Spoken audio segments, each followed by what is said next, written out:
Hello students, welcome to one IQ। Last class में अपन pair of linear equations in two variables पढ़ रहे थे। ठीक है। और वो पेयर ऑफ लीनियर इक्वेशंस कौन सा चैप्टर है? तो चैप्टर 3 है, क्लास 10th का। अपन ने उसमें बहुत सारे सॉल्व करने के मेथड्स देखे थे कि कभी भी दो इक्वेशंस देंगे तो अपन कैसे कैसे सॉल्व कर सकते हैं। अपन ने सबसे पहले ग्राफिकल मेथड देखा था, फिर सब्स्टिट्यूशन और लास्ट में एलिमिनेशन। और फिर अपन कल जो लास्ट क्लास हुई थी उसमें अपन वर्ड प्रॉब्लम्स कर रहे थे कि एलिमिनेशन मेथड का यूज करते हुए वर्ड प्रॉब्लम्स को कैसे सॉल्व करेंगे। ठीक है, तो अपन ये सब कर लिया था। तो अपन अब वही करते हैं, वर्ड प्रॉब्लम्स को सॉल्व करेंगे यूजिंग एलिमिनेशन मेथड। ठीक है। तो काफी सारी करी थी, काफी सारी तो क्या दो तीन ही हुई थी, मतलब वो टाइम लग जाता उनमें। तो अपन आज भी कोशिश करेंगे काफी सारी हो जाए वर्ड प्रॉब्लम्स जो अपन के एनसीईआरटी बेस्ड है। ठीक है, तो स्टार्ट करते हैं। ठीक ठीक ठीक है, चलो चलो चलो चलो चलो चलो पढ़ लो एक बार क्वेश्चन क्या है।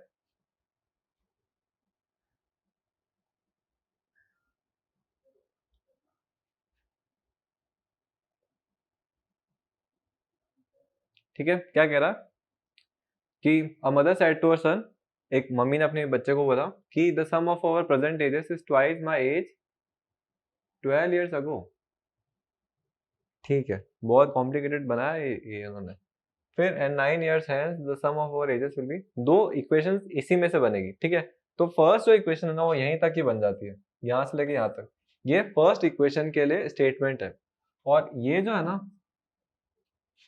ये सेकंड इक्वेशन के लिए स्टेटमेंट है। तो अपन को हमेशा क्वेश्चन पढ़ते हुए ध्यान रखना है कि दो इक्वेशंस तो बनेगी, और दो इक्वेशंस बनाने के लिए दो स्टेटमेंट होनी जरूरी है। तो अपन को स्टेटमेंट्स बन गई, अपन स्टेटमेंट्स को कन्वर्ट करेंगे इक्वेशंस में। तो इक्वेशंस में कन्वर्ट करने से सबसे पहले फाइंड क्या करना है वो तो देख लो, what is the son's present age. Son की प्रेजेंट एज क्या है वो फाइंड करनी है। तो अपन को एक फाइंड करना है सन की प्रेजेंट एज क्या है। पर इस पूरे में मदर का भी बहुत बड़ा रोल है, मदर ही अपने बच्चों को बता रही है, मदर की एज से रिलेटेड सब कुछ हो रहा है। तो अपन को मदर की एज भी पता करनी पड़ेगी, तब तभी जाके मतलब सन की एज फाइंड होगी। ठीक है, तो अपन लेट करते हैं, let mother's age be y and son's age be x. तो अपन को ये फाइंड करना पड़ेगा, है ना, कि मदर एज भी फाइंड करनी पड़ेगी, सन की एज भी फाइंड करनी पड़ेगी। तो अपन ने लेट कर लिया कि मदर की एज वाई है, सन की एज है एक्स। ठीक है, अपन ने लेट कर लिया। बहुत ही गंदी राइटिंग आई है इसके आगे, मतलब ये तो प्रिंट हुआ हुआ ना उसके आगे, चलो कोई बात नहीं, सह लेंगे। तो ये मदर की एज आ गई, सन की एज आ गई। अब हम बनाते हैं फर्स्ट स्टेटमेंट को थोड़ा डिकोड करने की कोशिश करते हैं। डिकोड करने के लिए क्या करना है, तो आप पढ़ लो क्या बोल रहा है। The sum of our present ages, present ages अपन मान चुके हैं। प्रेजेंट एजेस कौन कौन सी है, वाई और एक्स। ठीक है, ये बहुत ही गंदा लग रहा है ना, इसको थोड़ा एक बार, अरे मिटोड़ो भाई मिटोड़ो, क्या हुआ।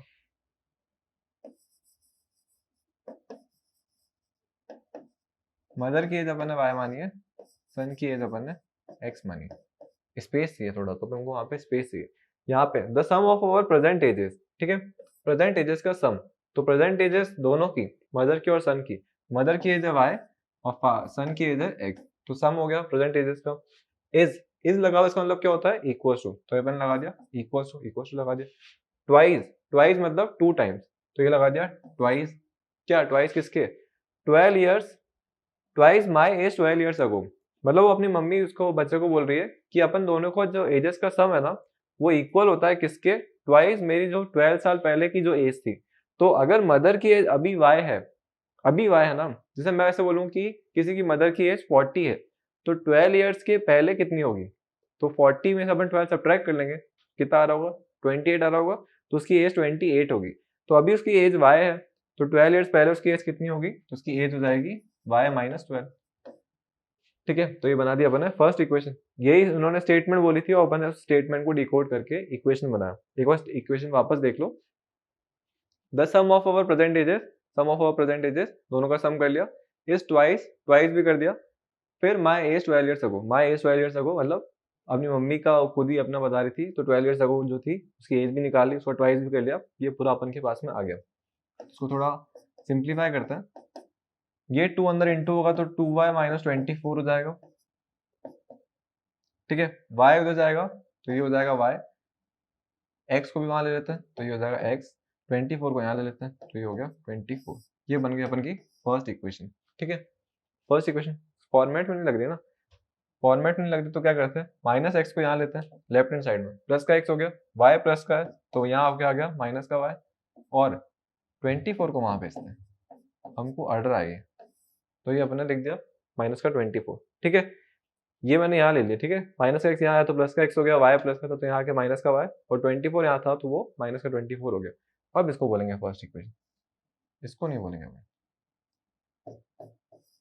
ठीक है, तो ये आ गई अपन की फर्स्ट इक्वेशन। अब इन सबको थोड़ा छोटा करते हैं क्योंकि यार हमको थोड़ी और स्पेस चाहिए, बड़े हो गए हम। ठीक है, अब आ जाओ सेकंड वाली भी तो बनानी पड़ेगी, सेकंड वाली बनाते हैं। ये बनाएंगे अपन सेकंड वाली। यहाँ पे पढ़ो एक बार क्या बोल रहे हैं, 9 years hence, कभी भी hence आया मतलब 9 years के बाद की बात करें। 9 years hence the sum of our ages will be thrice my age 14 years ago। ठीक है, काफी मदर कॉम्प्लिकेटेड लैंग्वेज में बात कर रही है इस बच्चे से, बच्चा परेशान हो गया होगा। चलो अपन यहाँ आते हैं। 9 years hence मतलब 9 years के बाद में, तो 9 years के बाद में दोनों की एजेस का जो सम होगा, the sum of our ages बोल रही हो, तो अपन पहले तो 9 years के बाद की एज बनाते हैं। मदर की प्रेजेंट एज y है तो 9 years के बाद में कितनी होगी, तो मदर की 9 years के बाद की एज होगी y प्लस 9, और सन की एज प्रेजेंट एज है x, तो 9 years के बाद में सन की एज होगी x प्लस 9। ठीक है, और मदर ने क्या बोला, 9 years hence, 9 years hence अपन ने कर लिया the sum of our ages, the sum of our ages, mother की एज ये है, सन की एज ये है, इन दोनों का सम, इन दोनों का sum will be, helping verb जो भी होता है is am are was were will shall ये सब होते हैं इक्वल्स टू के साइन, तो अपन ने बनाया इक्वल्स टू। ठीक है, इक्वल्स टू मैं यहाँ लगा रहा हूँ, ये इक्वेशन के इक्वल्स टू में ऐसा आ रहा है, left hand side right hand side नहीं है, अप एंड डाउन है। अप हो गया ये वाला, अप एंड डाउन वाला लिख रहे हैं। क्या है, will be thrice my age, thrice my, thrice का मतलब 3 टाइम्स है, थ्राइस कर दिया। मदर की एज का my age which was thrice my age 14 years ago, mother की 14 साल पहले की एज, वही 14 ईयर्स पहले की एज जो होगी मदर की, अभी वाई है तो 14 ईयर्स पहले कितनी होगी, वाई माइनस 14। जैसे आप खुद पे ले लो ना, अगर आप अभी जितने भी साल के हो, आप 14 साल पहले कितने के थे, 0 साल के, माइनस में चले गए होंगे कोई कोई। ठीक है, तो ये वो, तो ये अपन को बन गई एक और इक्वेशन। इसको थोड़ा सिंप्लीफाई करते हैं, 9 और 9 हो गया 18, तो ये हो गया y प्लस एक्स प्लस 18।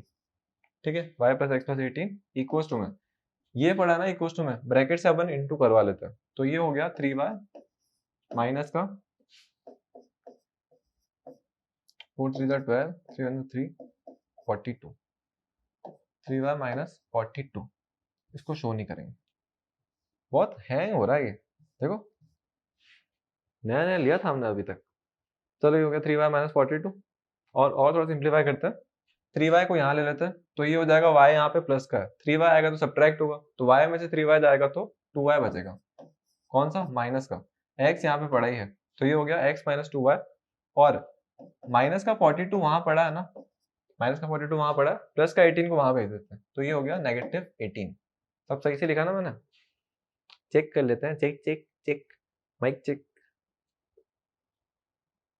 ठीक है, सबको सही लिखा मैं, तो ये हो गया माइनस माइनस प्लस, 42 और 18 ऐड करा तो हो गया 60, वो भी नेगेटिव, तो इक्वेशन बन गई x minus 2y equals to minus का 60। तो देखा, वर्ड प्रॉब्लम्स को सबसे पहले स्टेटमेंट में बताओ कि स्टेटमेंट से फर्स्ट इक्वेशन निकालो, फिर दूसरी स्टेटमेंट में से सेकंड इक्वेशन निकालो, और उन दो इक्वेशंस को और सॉल्व करना है। अभी अपन को x और y अभी तक मिले नहीं है ना, तो अपन का मेन एम रहता है वर्ड प्रॉब्लम से स्टेटमेंट ढूंढो, ताकि स्टेटमेंट मिल गई ना तो अपन इक्वेशन काफी इजीली निकाल पाएंगे। तो अपन को स्टेटमेंट मिल गई है, कोई बात नहीं, और अपन अब इससे इक्वेशन निकाल पाएंगे। अब इन दोनों इक्वेशंस को साइड में लेते हैं ताकि जगह मिल जाए अपन को अच्छे से। इक्वेशंस को देख लो वापस से, क्या है, फर्स्ट इक्वेशन है x minus y equal to minus का 24, तो अपन ने लिख दिया x minus y equal to में माइनस का 24, ये फर्स्ट इक्वेशन थी। और सेकंड है, सेकंड क्या है, x minus 2y equal to minus का 60, x minus 2y equal to minus का 60, तो ये अपन को मिल गई सेकंड इक्वेशन। ठीक है, सेकंड इक्वेशन मिल गई है, अपन करेंगे एलिमिनेट करना है, किसी को भी करना है। कोफिशिएंट जो इक्वल है वो किसके हैं, वो x के हैं, तो x को एलिमिनेट करना ज्यादा इजी रहेगा। तो एलिमिनेट करने के लिए क्या करते हैं, साइन ऑपोजिट करने होते हैं, दोनों ही प्लस के हैं, तो मुझे नीचे x का साइन चाहिए नेगेटिव, अगर इसका नेगेटिव चाहिए तो पूरी इक्वेशन को नेगेटिव करना पड़ेगा, लेफ्ट हैंड साइड को नेगेटिव से मल्टीप्लाई, राइट हैंड साइड को भी नेगेटिव से मल्टीप्लाई। ठीक है, तो ये मैंने कर दिया नेगेटिव से मल्टीप्लाई, ये प्लस का तो माइनस का, ये माइनस का है तो ये प्लस का, ये माइनस का है तो ये भी प्लस का। ठीक है, ये तो हो गया eliminate, plus minus minus x cancel out हो गया। ये प्लस का 2y और माइनस का y, तो प्लस माइनस माइनस होगा, 2y में से y जाएगा तो y बचेगा। बड़ा कौन है, 2y बड़ा, तो प्लस का साइन आएगा। ठीक है, कोई बड़ी बात नहीं, कोई बात नहीं। ये प्लस का 60 है और माइनस का 24, तो प्लस माइनस माइनस होगा। ठीक है, 60 में से 24 जाएगा तो कितना बचेगा, कितना बचेगा, कितना कितना कितना 36। ठीक है, मेरे को ही बताया, 60 में से 24 गया तो बच गया 36। ठीक है, तो अपन को y की वैल्यू मिल गई बहुत इजी वे में। तो ये एलिमिनेशन मेथड काफी सही रहता है, कभी भी आपको दो इक्वेशंस को सॉल्व करना हो एलिमिनेशन लगाओ, बहुत इजीली निकाल पाओगे। तो y अपन का 36 आ गया, तो अपन x भी निकाल सकते हैं। तो मैं इसको इसमें पुट कर रहा हूँ, कोई भी एक इक्वेशन में पुट कर लो। तो मैंने फर्स्ट इक्वेशन में पुट कर रहा हूँ। ठीक है, x माइनस y है ना, y की जगह पे तो आप 36 लिखेंगे, इक्वल टू में माइनस का 24, माइनस का 36 वहां जाएगा तो प्लस का ये हो गया, और यहाँ हो गया x, प्लस माइनस माइनस होगा, 24 में 36 जाएगा तो 12 बचेगा, तो x की वैल्यू आ गई 12। ठीक है, x की वैल्यू आ गई 12। तो फाइनली अपन को x की वैल्यू भी मिल गई, y की वैल्यू भी मिल गई। अब अपन आते हैं लेट करने वाले पे। x क्या था, x था सन की एज जो है 12, और y क्या था, y था मदर की एज। मदर की एज कितनी आई अपन की 36, तो मम्मी 36 साल की है और बच्चा जो है वो 12 ईयर्स। ठीक है, तो ये अपन को आ गया। अपन को बोला क्या था, अपन को बोला था what is your son's present age, son की प्रेजेंट एज है 12, तो ये आ गया ऑप्शन ये वाला। ठीक है, बी ऑप्शन करेक्ट है, 2 वाला ऑप्शन। तो अपन को ऐसे करके फ्रेम करना है, ये ऑप्शन तो ऐसे ही लिखे थे अपन को। असली मकसद तो ये था कि इक्वेशंस कैसे बनाते हैं और इक्वेशंस को सॉल्व कैसे करते हैं यूजिंग एलिमिनेशन मेथड। ठीक है, इक्वेशन ईजी था, बस उसकी मम्मी काफी कॉम्प्लेक्स लैंग्वेज में बच्चे से बात करती है। उसकी मम्मी को अपनी लैंग्वेज थोड़ी सही बोलनी चाहिए ना, सीधा सीधा बोल देना कि आपकी एज 12 है, मेरी 36 है, बात खत्म। इतना घुमा फिरा के बता रही है उसको।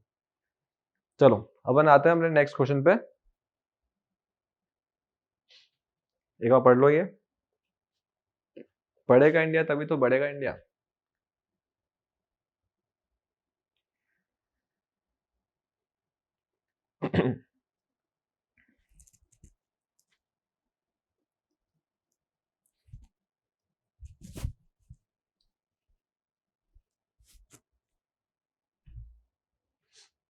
ठीक है, क्या बोल रहा है, if the numerator and the denominator of a fraction are each increase by 4 the fraction becomes 2 and ये ठीक है। अपन को फाइंड क्या करना है, the sum of the numerator and the denominator is. ठीक है, तो अपन को एक फ्रैक्शन है तो फ्रैक्शन में दो चीजें होती है, एक न्यूमरेटर होता है एक डिनोमिनेटर होता है। ठीक है, फ्रैक्शन ऐसा होता है ना, एक न्यूमरेटर एक डिनोमिनेटर, ऐसा ही फ्रैक्शन होता है। आप जैसे 3/2 देखते हो, ये एक फ्रैक्शन है, क्यों है, क्योंकि इसका एक न्यूमरेटर एक डिनोमिनेटर है, तो ये होता है एक फ्रैक्शन। अब फ्रैक्शन का अपन को सम फाइंड करना है, न्यूमरेटर का भी और डिनोमिनेटर का सम क्या होगा। जैसे न्यूमरेटर 4 आ गया और डिनोमिनेटर 5 आ गया, तो 4 + 5 9 हो गया, तो सम 9 हो गया। ऐसे करके अपन को सम फाइंड करना है। तो इसका मतलब दोनों ही अननोन है, न्यूमरेटर भी अननोन है, डिनोमिनेटर भी अननोन है, और अपन को यहाँ से दो वेरिएबल मिल गए। ठीक है, एक वेरिएबल कौन है, न्यूमरेटर, एक वेरिएबल कौन है, डिनोमिनेटर। तो अपन लेट कर लेते हैं फ्रैक्शन को, let numerator of that fraction be x, let numerator be x and denominator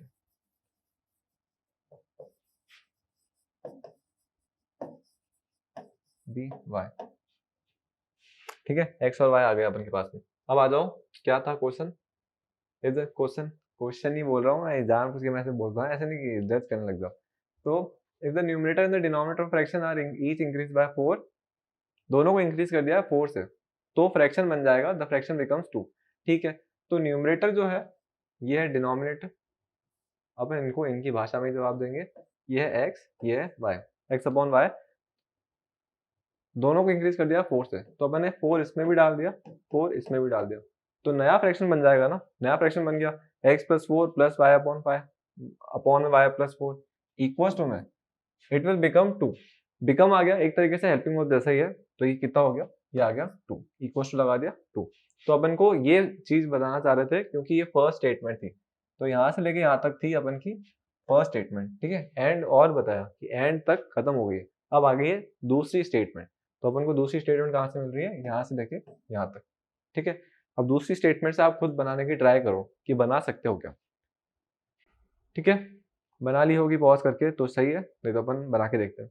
क्या बोल रहे हैं, व्हेन न्यूमरेटर एंड डिनोमिनेटर तो same fraction are each increase by decrease by, इस बार डिक्रीज हो रहे हैं ना, decrease, each decrease by 6 the fraction becomes 12। ठीक है, अब न्यूमरेटर और डिनोमिनेटर दोनों को 6 से डिक्रीज कर दिया, तो न्यूमरेटर क्या था x, 6 से डिक्रीज कर दिया, डिनोमिनेटर क्या था y, 6 से डिक्रीज कर दिया, तो फ्रैक्शन क्या बन गया 12, 12।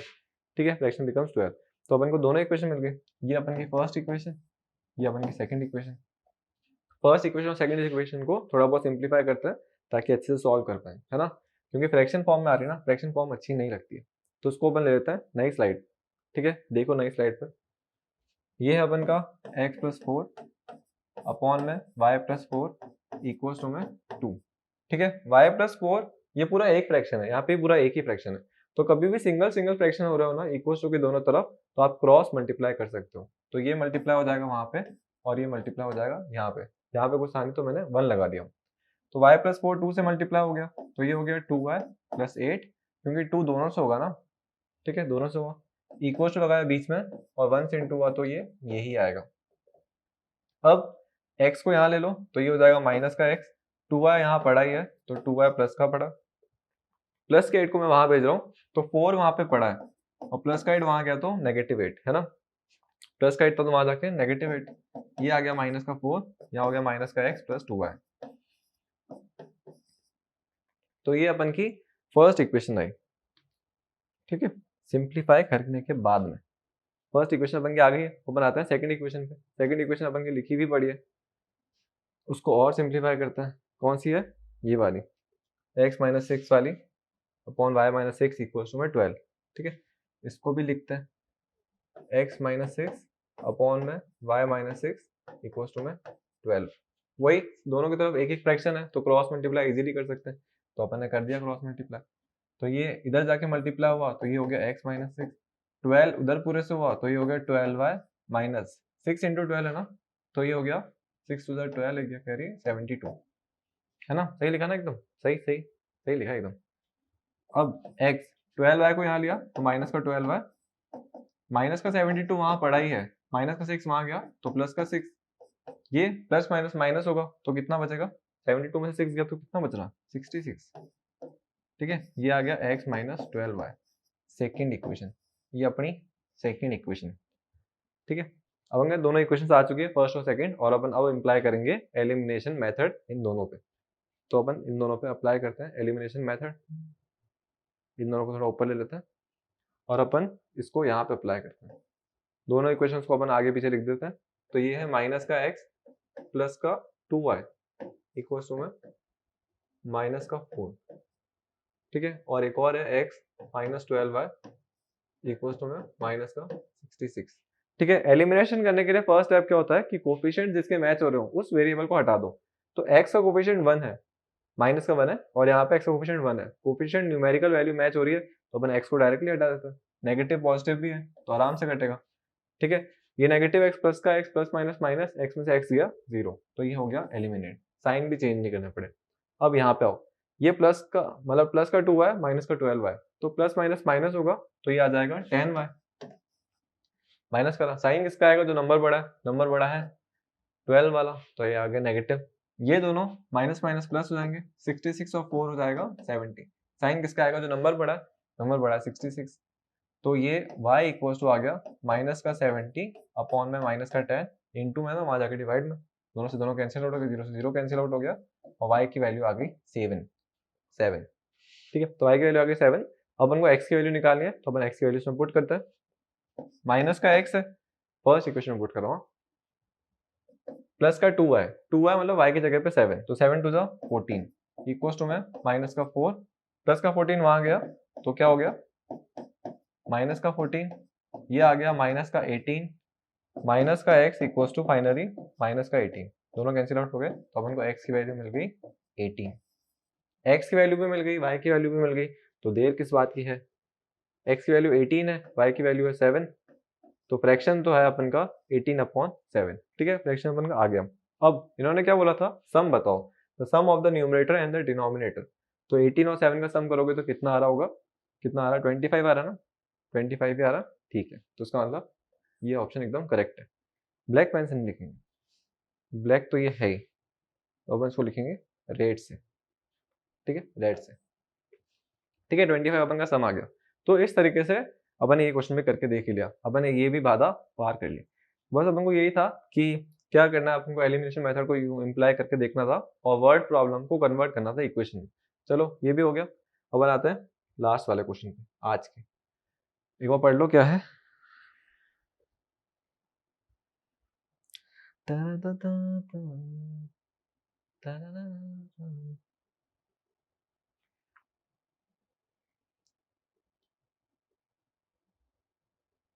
ठीक है, क्या कह रहे हैं, एक लाइब्रेरी है, वहां पे क्या है, एक बुक मैंने ली है, फिक्स चार्ज वो लेगी 3 दिनों के लिए। जैसे 3 दिन के लिए रखूंगा मैं तो 10 रुपीज लेगी, और अगर मैं 3 दिन से ज्यादा रखता हूँ ना तो हर दिन का मुझे पर डे का कोई चार्ज पे करना पड़ेगा, ये वो कह रहा है। ठीक है, तो मैंने बोला कि ठीक है 10 रुपीज में दे दूंगा, और अगर मैंने 4th डे भी वो रखी तो मुझे पर डे का चार्ज पे करना पड़ेगा, और पर डे का चार्ज है 5 रुपीज।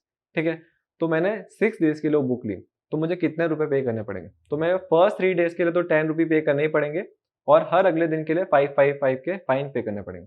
तो पर डे का 5 रुपए, तो 3 दिन के लिए 5 इंटू 3 हो गया, 3 डेज के लिए रखा ना, तो 5 इंटू 3 15 और 10 रुपीज का फिक्स चार्ज। तो मेरा टोटल बिल कितना आया 25। तो अगर मैं उस बुक को रिटर्न करता हूँ after 6 days, so the bill payment will be of ₹25। ठीक है, अगर मैं उसको इतने दिनों के बाद पे करता हूँ। लेकिन इन्होंने क्या बोला, इनको भी देख लेते हैं, इनकी भी सुन लेते हैं। यही बोल रहे हैं वो कि लैंडिंग लाइब्रेरी उसका फिक्स चार्ज है कुछ फर्स्ट 3 डेज के लिए, फर्स्ट 3 डेज के लिए फिक्स चार्ज है, और फिर एक एडिशनल चार्ज लगता है ईच डे के लिए। शिवांगी पेड, शिवांगी तो अच्छा नाम है ही नहीं बिल्कुल भी। ठीक है, अपन इसको रखेंगे सीता। ठीक है, ये Sita paid ₹45 for a book kept for 7 days while current paid ₹25 for the book he kept for 5 days। ठीक है, तो fix charge no charge for each extra day. ठीक है, सीता माता है ना, अपन सीता माता को प्रेफर करेंगे। तो ये फिक्स चार्ज है, सीता ने 45 रुपए पे करे 7 डेज के लिए, और दूसरा करण था उसने 25 रुपए पे करे 5 डेज के लिए। ठीक है, 5 डेज के लिए उस करण ने पे करे। तो अपन अब आते हैं इस पे कि क्या इक्वेशन कैसे बनाएंगे। तो अपन सबसे पहले तो एग्जामिन करेंगे कि ये फाइंड क्या करवाना चाहते हैं। ये फाइंड करवाना चाहते हैं the fix charge and the charge for each extra day. तो अपन मान लेते हैं let the fix charge be, let the fix, red pen मुझे तो अच्छा लग रहा है, पर क्या पता बोर्ड पे क्लियर ना आ रहा हो। Let the fix charge B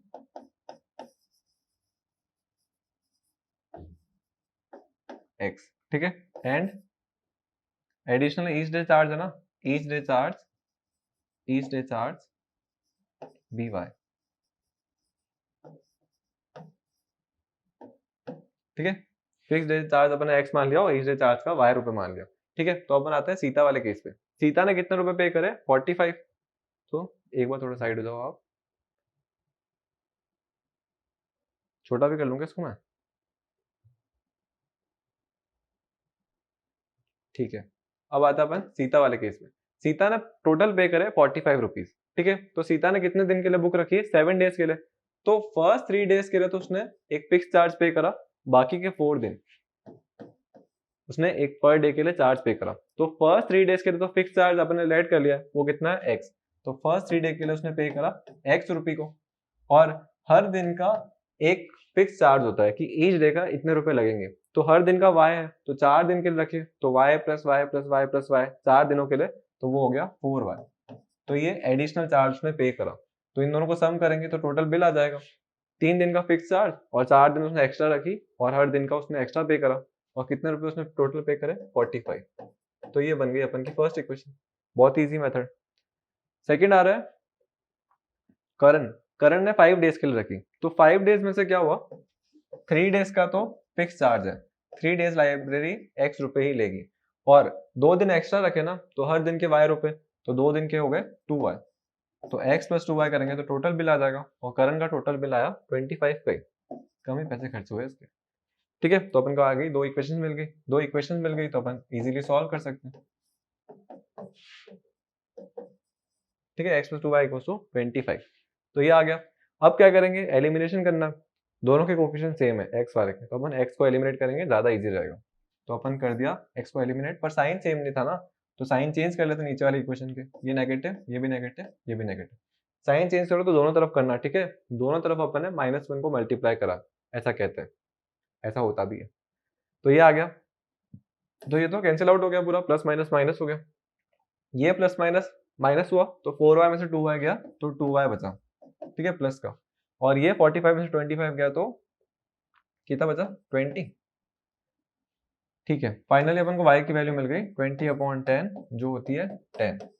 तो ये अपन को y की वैल्यू मिल गई। अपन आते हैं x की वैल्यू पे, x की वैल्यू निकालनी, किसी भी एक इक्वेशन में डाल दो, मैंने यहाँ डाल दिया, तो ये हो गया 20, 2y है ना, 2 × 10 20, वहां सब्ट्रैक्ट हुआ तो 5, तो x की वैल्यू मिल गई मुझे 5। तो x की वैल्यू 5 है, y की वैल्यू 10 है, तो x की वैल्यू 5 है, मतलब चार्ज, जो फिक्स चार्ज है वो कितना आ रहा है, वो है 5, ठीक है, फिक्स चार्ज आ गया अपन का 5, और पर डे का चार्ज है 10 रुपीज। तो इन्होंने यही बोला, the fix charge and the charge for each extra day, तो आंसर आ गया 5,10, 5,10 कहाँ रहा, 5,10 यहाँ रहा, ठीक है, 5,10 ए ऑप्शन इसका करेक्ट ऑप्शन है, ठीक है, ठीक है, इसमें कोई दिक्कत वाली बात नहीं थी, बस सिंपल सा ही पूछ रहे थे, वो फिक्स चार्ज है लैंडिंग लाइब्रेरी का, और एक्स्ट्रा डे रखोगे तो हर डे का कुछ ना कुछ पे करना पड़ेगा, और ईच एक्स्ट्रा डे बोला ना इन्होंने, ठीक है, an additional charge for each day thereafter, each day का चार्ज लगेगा, और अपने ईच डे का चार्ज मान लिया y रुपए, ठीक है, 4 दिन एक्स्ट्रा होते तो अपने 4y करा, और ये करंट वाले केस में 2 दिन एक्स्ट्रा होते तो 2y कर लिया, दोनों को सम करवा के अपन ने आराम से दोनों इक्वेशन बना के इजीली निकाल लिया। तो ये पूरा एलिमिनेशन मेथड के क्वेश्चंस थे, वर्ड प्रॉब्लम्स थे, जो अपन ने पूरे कंप्लीट कर लिए, ठीक है, जो भी बुक में मेन थे सारे, अपन सारे बुक वाले कर लिए। अब क्या करेंगे अपन, डाउन स्ट्रीम अपस्ट्रीम वाले केसेस कर लिए, लैंडिंग लाइब्रेरी, फिक्स चार्ज वाले, ये सब अपन ने कर लिया।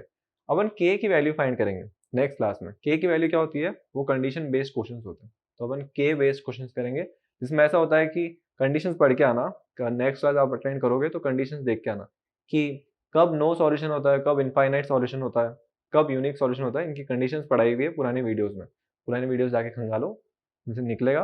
और फिर अपन कल के बेस्ड क्वेश्चन करेंगे, जो बोर्ड के लिए काफी इंपॉर्टेंट होते हैं, एमसीक्यू बेस्ड भी और बोर्ड वाइज भी, थ्योरी बेस्ड, ठीक है, चलो, थैंक यू।